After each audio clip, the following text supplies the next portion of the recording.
नमस्ते बच्चों, आप सभी का स्वागत है। आज हम पार्ट 9 पर्यावरण व्यवस्थापन, इसका लास्ट टॉपिक जो है हम पढ़ने जा रहे हैं। हमने लास्ट टाइम पढ़ा था कि आपदा होने पर जो है आपदाग्रस्त लोगों का प्रथमोपचार करने के लिए कौन से उपाय किए जाते हैं। अब इसी प्रथमोपचार में एक जब लचक आ जाए, मोच आ जाए, चमक आ जाए या मुक्का मार जैसे गिर जाते हैं, अचानक हाथ टकरा जाता है, पैर टकरा जाता है, एकदम अचानक गिर जाते हैं, ऊपर से कुछ भी नहीं दिखता है, शरीर में चोट नहीं दिखती है, जरा भी नहीं दिखती, लेकिन तुरंत जो है सूजन सी आ जाती है, कभी घुटना सूज जाता है, पैर सूज जाता है। तो ऐसे समय में RICE इस योजना का उपयोग किया जाता है। RICE मतलब रेस्ट, आइस, कंप्रेशन और एलिवेट, इस योजना का उपयोग किया जाता है। अब इसमें क्या किया जाता है? रेस्ट मतलब आपदाग्रस्त जो है उसको आरामदायक अवस्था में बिठाना है। फिर आइस में जहाँ पर मार लगी हुई है वहां पर जो है बर्फ की पोटली जो है रखनी है। अगर जहाँ पर भी सूजन आ जाती है तो तुरंत जो है बर्फ की पोटली, कपड़े में बर्फ भर लेना है और फिर उस पोटली को जो है जहाँ पर मार लगी हुई है उस स्थान पर रखना है, तुरंत सूजन उतरती है। उसके बाद तीसरा है कंप्रेशन। कंप्रेशन में जहाँ हमने बर्फ की पोटली रखी हुई है उस भाग पर हल्के से मालिश करना है। फिर है एलिवेट। मार लगा हुआ जो भाग है उसको थोड़ा सा ऊंचा उठा के रखना है, जिससे ब्लड सर्कुलेशन ठीक प्रकार से होके तुरंत सूजन उतरती है और दर्द में भी आराम मिलता है। इसके बाद हम देखेंगे रोगी अगर जो है आपदाग्रस्त हो गया है तो उस रोगी का वहन कैसे करें। यहाँ बच्चों देखिए अलग अलग पद्धतियां दिखाई हुई हैं रोगी का वहन करने के लिए। सबसे पहले देखिए झूला पद्धति। झूला पद्धति में अगर बच्चे हैं, छोटे बच्चे हैं या कम वजन वाले रोगी है तो इस तरह से उठाकर झूला पद्धति द्वारा जो है रोगी को यहाँ से वहाँ ले जाया जा सकता है। फिर दूसरा है पीठ पर लेना। पीठ पर लेना में अगर रोगी जो है होश में है तो उसे अपनी पीठ पर लाद कर जो है यहाँ से वहाँ ले जाया जा सकता है। फिर तीसरा आता है मानवी बैसाखी पद्धति। इसमें अगर रोगी के एक पैर पर जख्म है या मार लगी हो और दूसरे पैर पर कम से कम भार देना है तो इस तरह से जो है बैसाखी पद्धति में जो है सहारा देके यहाँ से वहाँ ले जा सकते हैं। देखिए इस तरह से कमर में हाथ डाल के कंधे को पकड़ के और आसानी से ले जा सकते हैं। इसके बाद अगला है खींच कर ले जाना या उठा कर ले जाना। तो दो जन मिलकर इसको उठा कर ले जा सकते हैं या फिर जो है अगर एक ही जन है तो एक जन जो है ऐसे खींच कर ले जा सकते हैं। ये देखिए खींच कर ले जा सकते हैं, ये उठा कर ले जा रहे हैं और ये खींच कर ले जा रहे हैं। इसके बाद अगला आता है 4 हाथों की बैठक।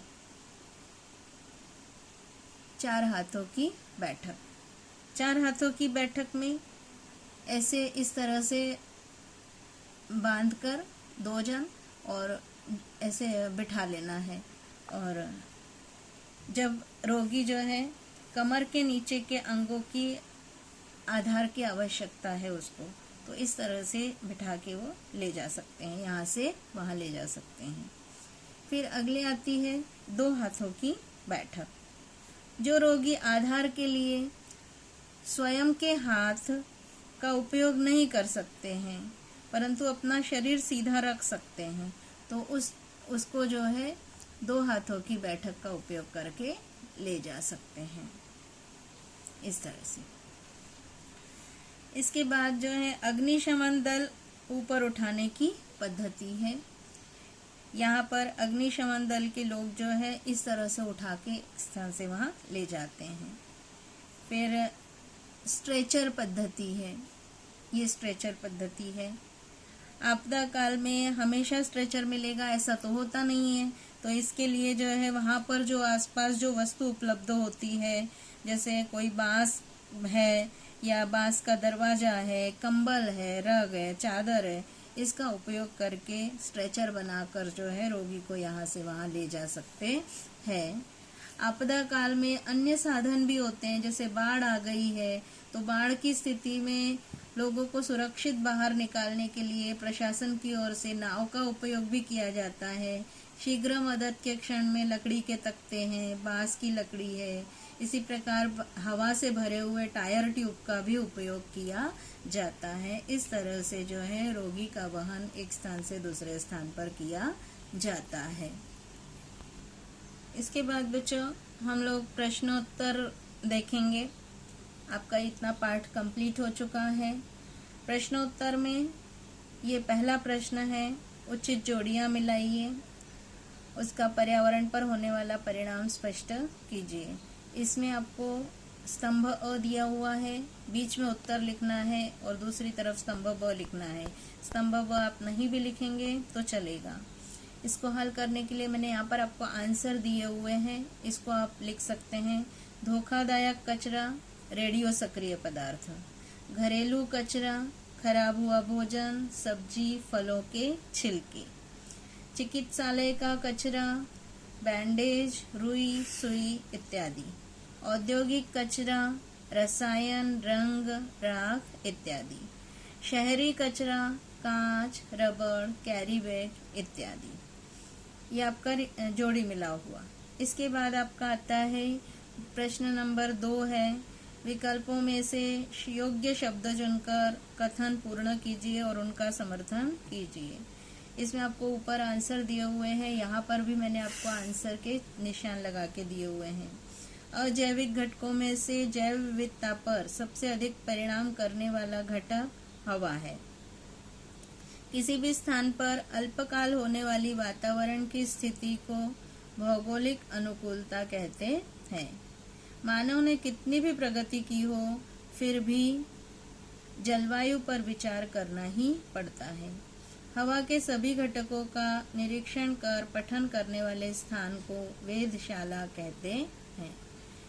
इस तरह से आपका ये 2 प्रश्न हुए। बाकी प्रश्न जो है आपको होमवर्क में दूंगी, इनको आप घर पे पूरा कीजिए। आज बच्चों ये आपका पाठ पूरा हो गया।